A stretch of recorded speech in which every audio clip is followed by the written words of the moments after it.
tearing up their house, they were like, I can't do this. Please Right. don't. And so they gave them to us. They lasted for your people.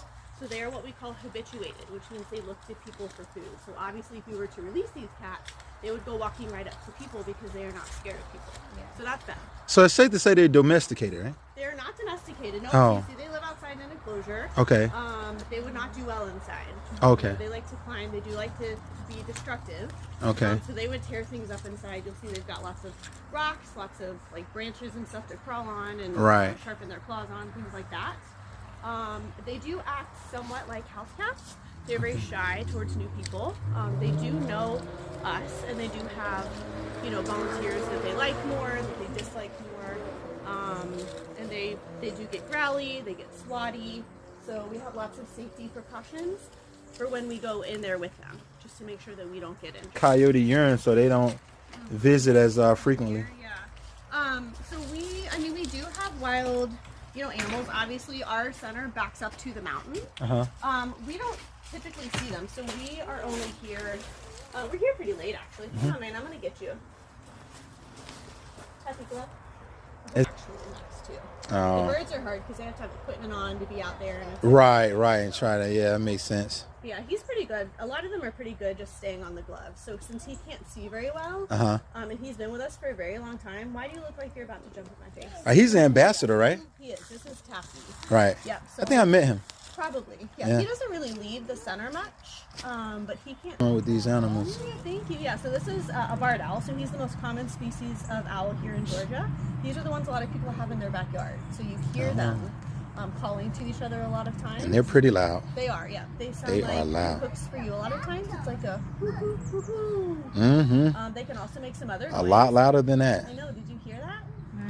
So I spoke with Scott, and I know you guys are leaving us, and Just down there. yeah. Down the road, I mean, but do you guys have any plans on what you're gonna do with the area here? I don't know. Actually, Are you guys leaving it up to the city? here's the issue.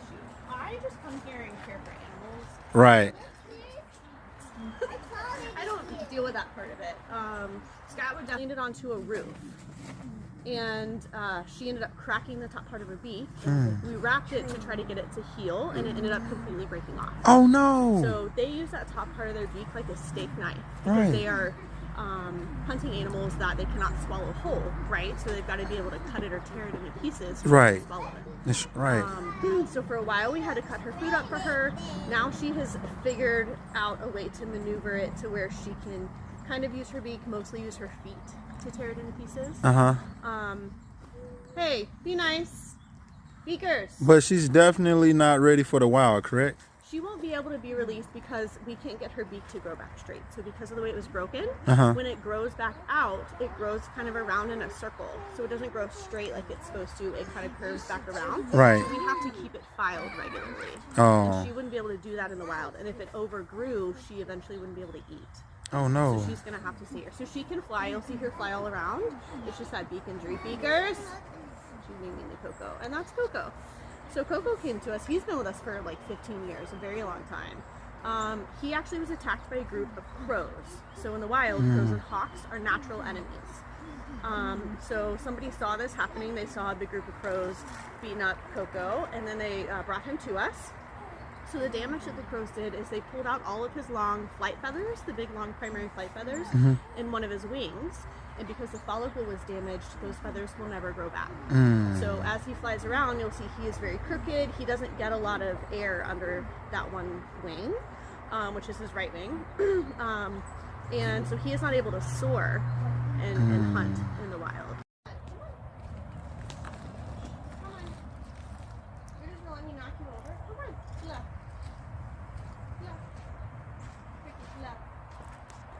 Look at that.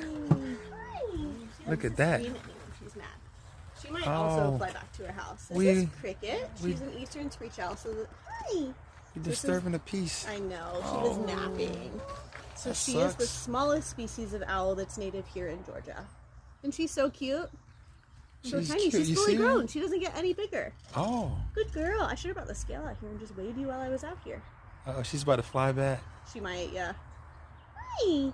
Oh, we can't keep her out here this long. He's so cute. Would you Thanks like for to go coming out. back? You want to perch? No. He's huge. Good love. This is something we've been working on, is hanging out on the glove for a minute. You want to readjust? No? Okay. Goodness, look at his Good boy. his talon. Good. So this is Oscar the Grouch. He's our great horned owl. You guys want to come up here so you can see better? Hi. There we go. Look at that. You're doing so good. So he obviously has a wing injury. You see this wing droops, so it doesn't tuck up nicely against his body like his other wing. So he also was hit by a car. Unfortunately, that is the most common reason that we get animals. They are coming down to the side of the road to eat animals, you know, the small rodents that are eating the trash that people throw out of their cars. So that is the most common reason that we get all kinds of animals, birds, mammals, all kinds of things, turtles, snakes even. So you get armadillos? We do, Okay. not super often. I would say we maybe get like 2 or 3 a year, maybe. Okay. But nothing compared to, you know, like possums, we get like 100 or something, like a couple hundred every year. Yeah, But she we has a can- lot of energy. Yeah, we can either stay here, we can go back to the front porch for the last couple. Serve you too, buddy. He was also famous. Oh man, we just disturbing the peace. Look at that.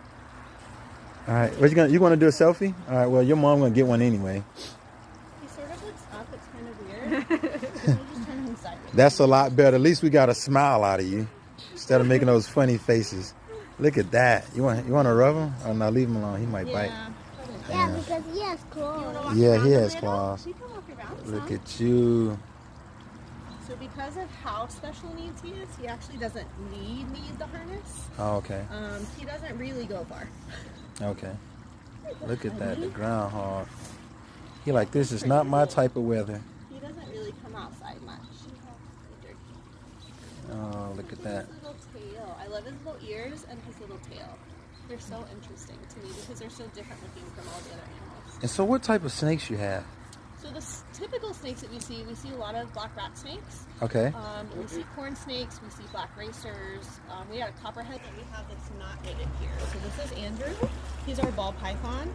The reason that we keep him in our program is so we can go to schools and actually let kids touch him. Since he is not a wild animal, it adds a little something extra to Is it. that the one the college kid left in his home? That's him. This is him. So he gained weight, guys. A lot of He's- weight. He's real thick now. He was very skinny and very dehydrated when we got him. But because he's not native here, you can just buy these at pet stores. So when we go to schools and show little kids all these crazy wild animals, they're really sad because they don't get to touch any of them, right? Yeah. They just have to look at them and listen to us talk about them. So with him, we can actually let people touch him. Who want to be brave and touch the Wanna python? touch him? Zion, you're very brave. You can go and touch him. Just not in his face. Just touch his back. Yeah. What does he feel like? Does it feel creepy? Scales. Yeah, you're right. She just dissected. What did you just dissect? You said As sequence. at Sequest, you just dissected what What creature? was it? It got You tentacles. forgot? It got tentacles. A squid. I was fixing to say. I was gonna say the answer for you. I can't believe this. Dissected a squid. That is so cool. I've heard of Sequest. It's right around Yes. here, right? Uh-huh. He's lived with people his whole life. He's never lived in the wild because he's not native here. He's native to South America. Diana, he was at the Wild Night Out. You remember? He was at the Wild Night Out, and they brought the snake to us. Yeah. When we was, cause she's like, Papa, this don't look the same. And I'm like, no, it's not the same venue. Yeah, No, yeah. it's So not. at the event, Yeah, I they- held Coco, right. one of the hawks, and then I swapped him out with Oscar, the big owl. Yeah, and Oscar, then I yeah. dealt with the groundhog as well.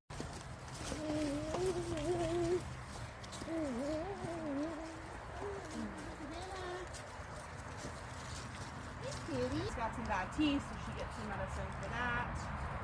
What's their average lifespan? So in captivity, they can live like 25 years. So, like 20 to 25 years. I think the bobcat they had before. So this used to be one cage. one Savannah large bobcat. enclosure, The bobcat before I was here. She won't And come that out. cat lived to be 22. Fun while it lasted. She is napping. Next time. Oh yeah. No, it's just like that.